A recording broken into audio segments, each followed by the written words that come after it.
क्या हुआ जब विभीषण से मिलने लंका पहुंचा घटोत्कच?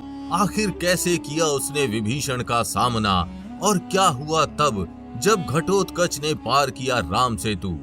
ऐसा कहा जाता है कि लंका से लौटते समय जब घटोत्कच राम सेतु पार कर रहा था तब राम सेतु घटोत्कच का भार नहीं झेल पाया। तो क्या घटोत्कच की वजह से डूबा था राम सेतु?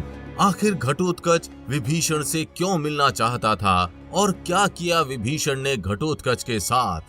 महाभारत की ये रहस्यमयी कहानी आपके रोंगटे खड़े कर देगी।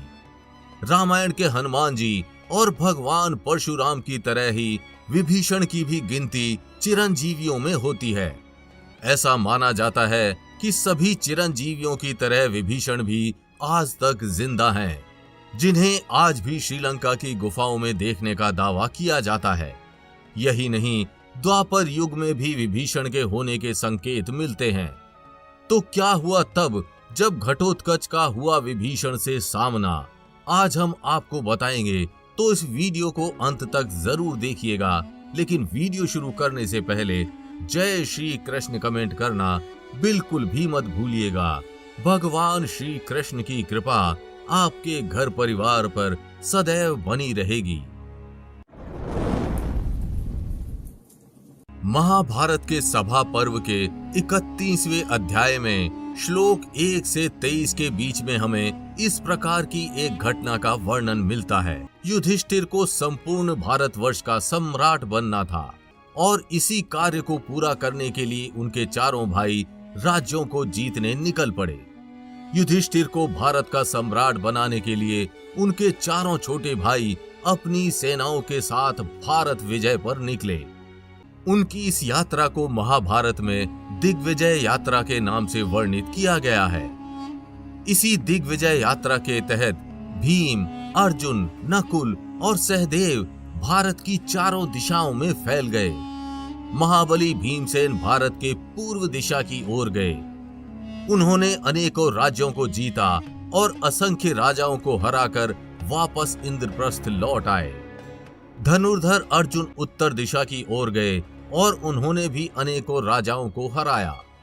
महाभारत में वर्णित कथा के अनुसार अर्जुन ने इसी दिग्विजय यात्रा के दौरान प्राग ज्योतिषपुर के महाराज भगदत्त को हराया था और सेना बिंदु जैसे वीर योद्धा को भी उन्होंने इसी यात्रा के दौरान परास्त किया था। वहीं दूसरी ओर नकुल पश्चिम दिशा की ओर गए, जहां उन्होंने यवन समेत अनेकों राज्यों को जीता। जब उन्होंने दक्षिण के सभी राज्यों को जीत लिया, तब उन्होंने लंका जाने का निश्चय किया। लेकिन तब तक राम सेतु की हालत बहुत खराब हो चुकी थी। इसलिए सहदेव ने घटोत्कच को अकेले लंका जीतने के लिए भेज दिया। कहते हैं जब घटोत्कच राम सेतु पार कर रहा था, जब राम सेतु में कंपन हो गई थी और उसके कई पत्थर दहने लगे थे। बड़ी मुश्किल से घटोत्कच ने राम सेतु पार किया और लंका नगरी में पहुंचा। घटोत्कच लंका नगरी को देखकर चौंक गया था, क्योंकि उसने इतनी सुंदर और मायावी नगरी पहले कभी नहीं देखी थी। इसके बाद घटोत्कच विभीषण से मिलने उनके राजमहल भी गया, जहां पहुंचकर उसने विभीषण को अपना परिचय दिया और लंका आने का अपना प्रायोजन बताया। कहते हैं घटोत्कच की बातों से विभीषण बहुत खुश हुए और उन्होंने घटोत्कच को ढेर सारा उपहार देते हुए युधिष्ठिर की अधीनता स्वीकार ली। कहते हैं विभीषण न सिर्फ घटोत्कच से खुश हुए थे, बल्कि वे युधिष्ठिर के राजसूय यज्ञ में भी शामिल होने इंद्रप्रस्थ भी आए थे।